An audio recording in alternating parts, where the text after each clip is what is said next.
What if I told you there's a force more dangerous than evil itself? Something that makes crime possible on a massive scale, yet operates in plain sight every day.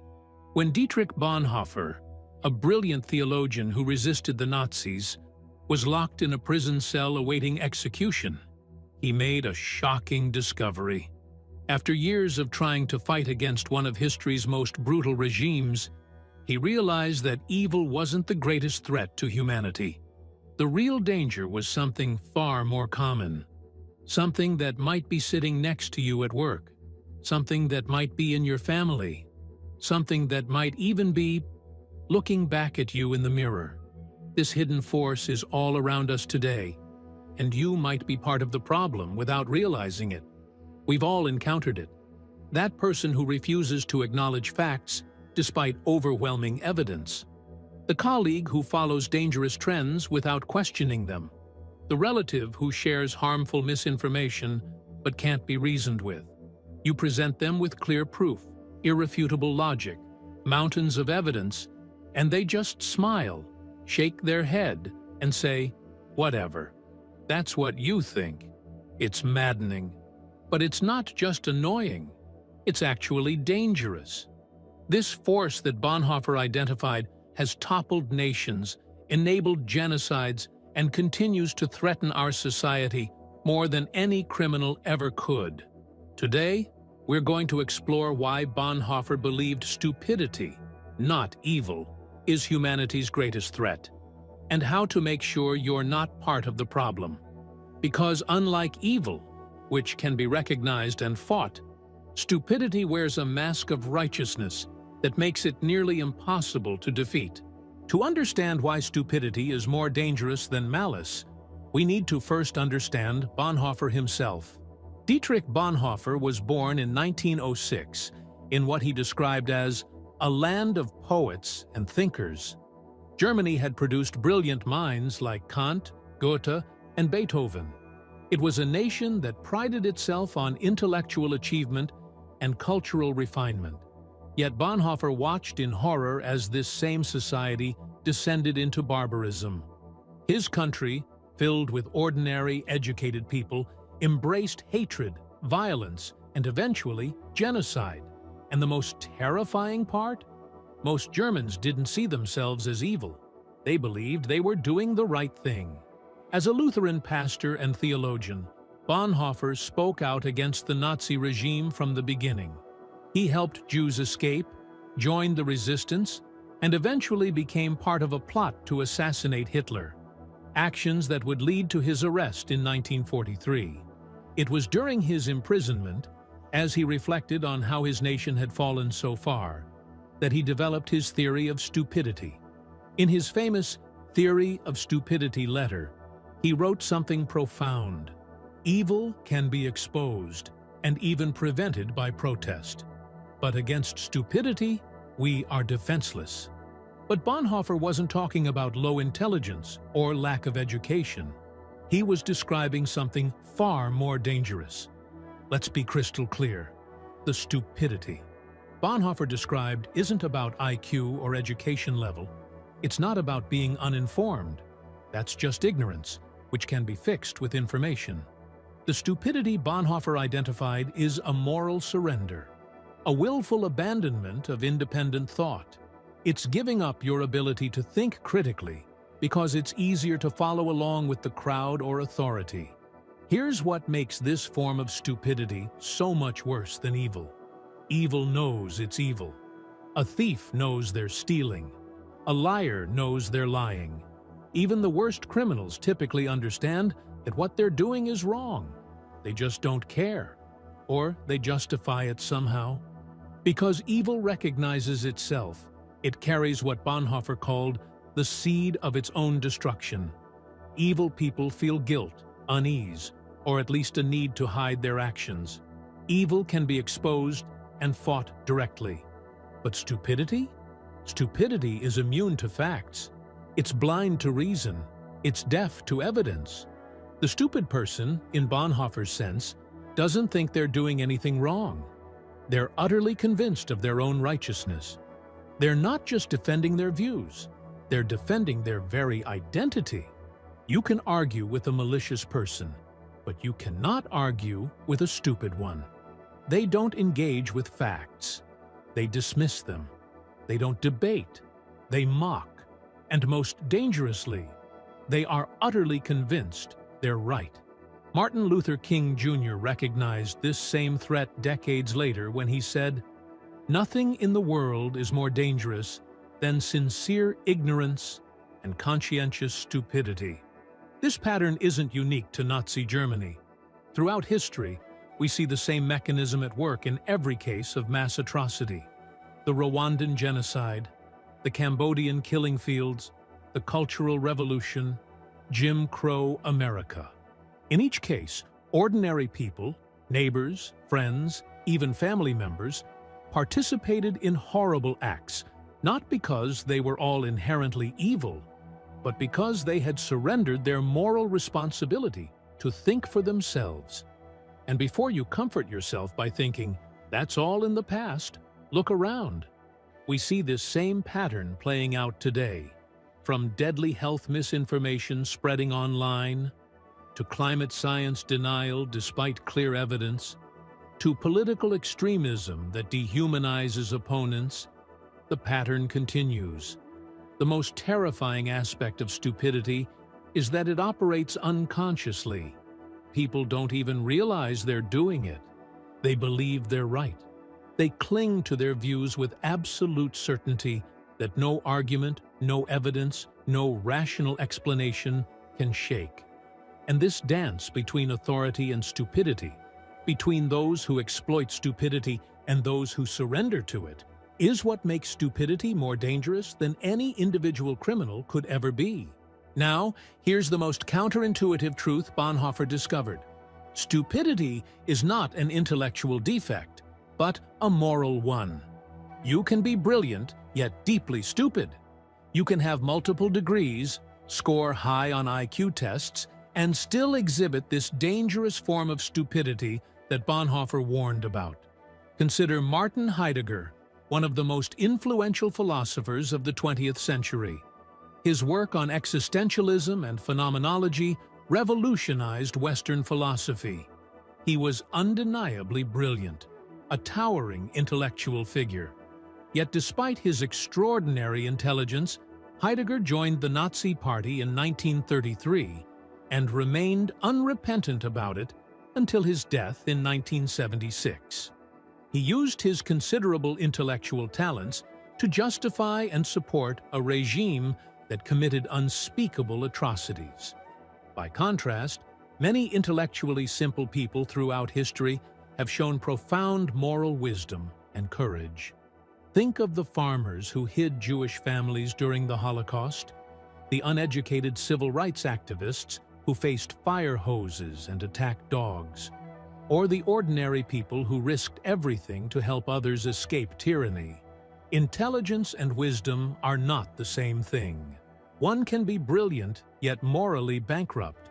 When we encounter new information that contradicts our existing beliefs, our brains actually experience something similar to physical pain. Our neural pathways are set up to protect our existing worldview. Contradictory information creates cognitive dissonance, a state of mental discomfort that we instinctively try to avoid. The easy way out is to reject the new information. The harder path is to question our beliefs. This is why intelligent people can be so resistant to facts that challenge their worldview. Their intelligence just makes them better at creating elaborate justifications. What's most important to understand is that no one is born stupid in Bonhoeffer's sense. People become stupid. This transformation is what we need to understand. The process often begins with social pressure. Humans are tribal creatures. We want to belong. When our group adopts certain beliefs or behaviors, we feel an intense pressure to conform. Standing apart from the group, questioning the prevailing narrative, can be isolating and even dangerous. Fear plays a crucial role too. In uncertain times, independent thinking feels risky. It's comforting to surrender our judgment to authority figures who promise simple solutions to complex problems. They tell us who to blame, what to believe, how to act. All we have to do is stop questioning. Over time, this surrender of independent thought becomes habitual. The capacity for critical thinking atrophies like an unused muscle. What begins as a conscious choice to go along with the group eventually becomes an unconscious inability to think for yourself. And here's the truly frightening part. This transformation is happening right now, all around us. The technology and media environment we live in today is actually accelerating this process. Our social media feeds create echo chambers where our existing beliefs are constantly reinforced. News algorithms serve us content designed to confirm our biases and trigger our emotions. Online communities reward conformity and punish dissent. We're living in perfect conditions for the spread of Bonhoeffer's stupidity. The question is, how exactly does this transformation happen in modern society? Bonhoeffer described the spread of stupidity as almost a sociological law. When power rises, stupidity spreads. Under the influence of power, whether political, religious, or cultural, many people willingly relinquish their independence. They accept slogans, propaganda, and oversimplified explanations. They no longer see the world for what it is, but for what they've been told it is. This isn't just an individual problem, it's a collective one. Stupidity thrives in groups where independent thought is discouraged. It spreads from person to person like a contagion. Each person who surrenders their thinking makes it easier for others to do the same. George Orwell depicted this phenomenon brilliantly in his novel 1984. Concepts like doublethink, holding two contradictory beliefs simultaneously, and newspeak, limiting language to limit thought, show how authoritarian systems deliberately cultivate stupidity. The aim isn't just to control what people do, but to control what they're capable of thinking. When you can't even conceive of alternatives, you become the perfect subject. But why are stupid people so resistant to facts and reasoning? Why can't they simply be informed or argued out of their stupidity? First, there's identity protection. When beliefs become part of your identity, challenging those beliefs feels like an attack on who you are. Facts aren't just information. They're existential threats. Second, there's the comfort of belonging. Admitting you've been wrong means risking rejection from your group. The social cost of changing your mind can be enormous. Third, there's cognitive ease versus cognitive strain. Thinking critically requires effort. It's mentally taxing. Going along with what you've been told is easier, more comfortable. Finally, there's what psychologists call the backfire effect. When deeply held beliefs are challenged with facts, people often double down on those beliefs. The very facts meant to change their minds end up strengthening their resolve. We see this mechanism at work throughout history. From the witch trials of Salem to the McCarthy hearings, from the Cultural Revolution to modern conspiracy movements, the pattern is remarkably consistent. But perhaps most disturbing is how social media and modern communication technologies have supercharged this process. The algorithms that drive our online experience are designed to maximize engagement, not truth. They feed us content that confirms our existing beliefs and triggers strong emotions. Filter bubbles separate us into different information realities. We no longer share a common understanding of basic facts. What's obviously true to one person is fake news to another.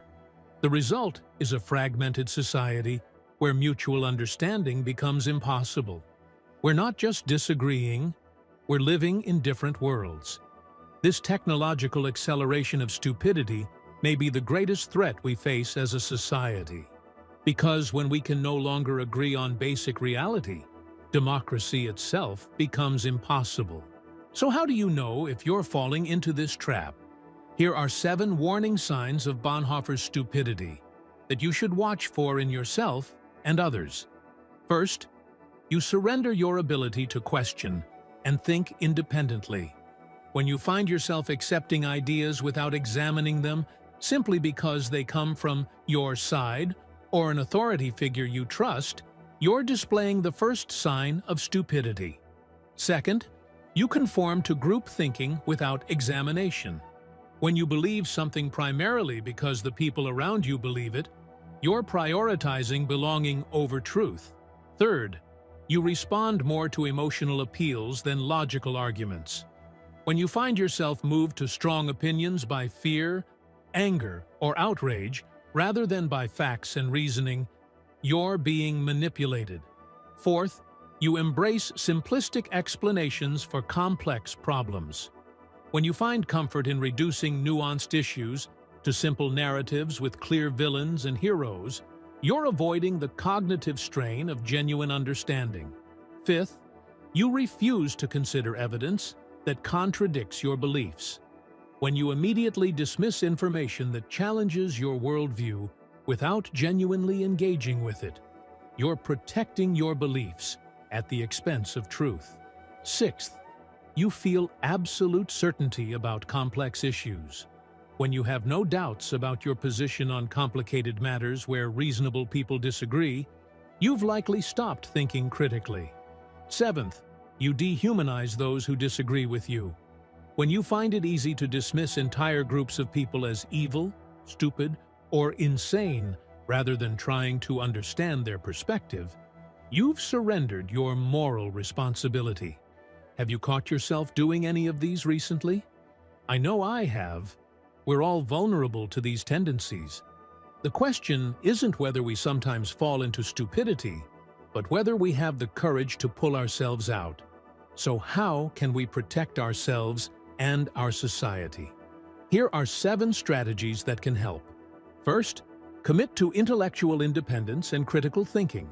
Make a conscious decision to form your own judgments based on evidence rather than authority or group consensus.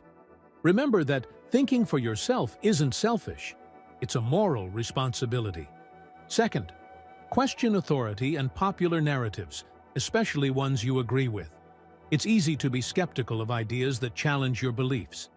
The real test is whether you can apply that same skepticism to ideas that confirm them. Third, embrace complexity and nuance in a world that favors simplicity. Be suspicious of explanations that are too clean, too convenient, or that place all blame on a single cause or group. Reality is usually messy and multifaceted. Fourth, learn to recognize manipulation tactics used by the media and leaders.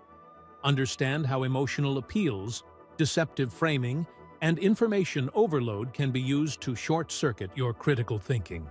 Fifth, practice intellectual humility. Be willing to change your mind. The ability to admit when you're wrong isn't weakness, it's strength. It shows that you value truth more than your ego. Sixth, seek out diverse perspectives intentionally. Make a habit of exposing yourself to thoughtful people who see the world differently than you do. Not to convert them or be converted, but to understand. Seventh, create space for reflection rather than immediate reaction. The pace of modern life and social media pushes us toward instant responses. Resist that pressure. Take time to think deeply before forming opinions. Now let me share some practical exercises you can do to strengthen your thinking. Try steel-manning opposing arguments. Instead of attacking the weakest version of an idea you disagree with, try to construct the strongest possible version of it.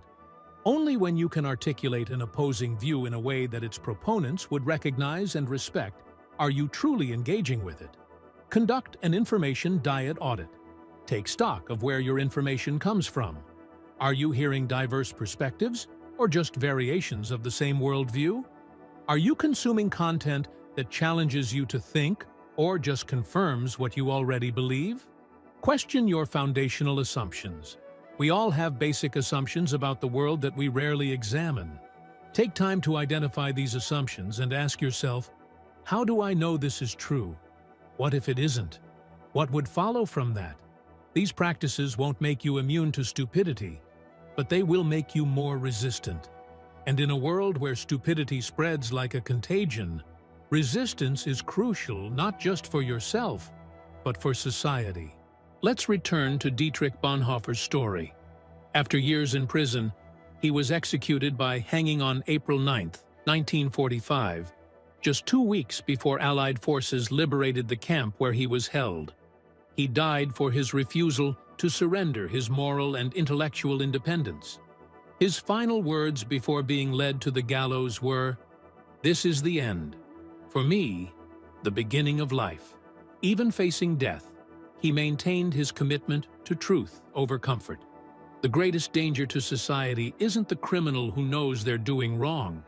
It's the person who does wrong believing they're right. The thief knows they're stealing. The murderer knows they're killing.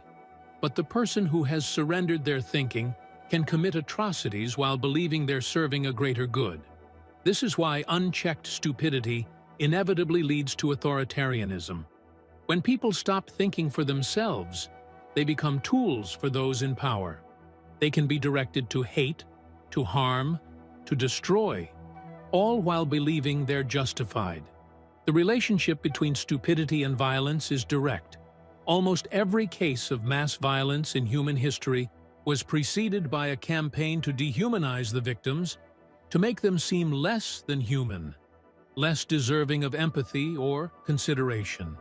This dehumanization is only possible when people stop thinking critically and start accepting what they're told. This means that addressing stupidity may be more important than fighting crime directly. Crime is a symptom. Stupidity is a cause.